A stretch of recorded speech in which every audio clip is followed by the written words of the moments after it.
Rocky, why are rocks always silent? They never talk. Maybe our ears are too busy, Lily. The stones speak, just be patient. What is this stone saying now? He says it's been under the rain for centuries, but it's still warm. Listen to him.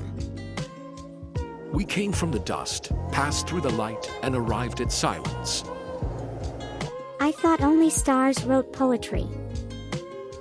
Stones are the poetry of the earth. They only sing more slowly than light.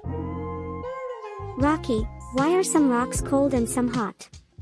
Aren't they all from the earth? They are from the same land, but each one has seen a sun, felt a wind, been a lonelier night.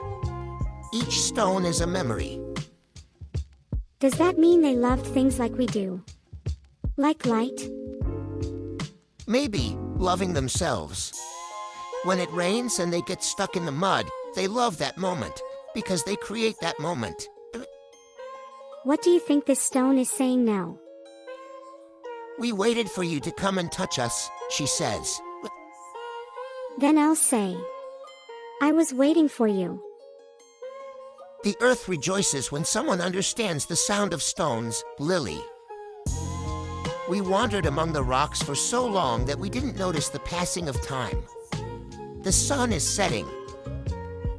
So the earth has its own story. Yes.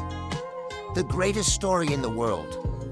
Only the end is not written, because we are still walking. Walking means continuing the earth. Yes. Today I learned that the earth speaks, but with the sound of stones. Every sound is a clear memory in itself. And every memory is a star that never goes out.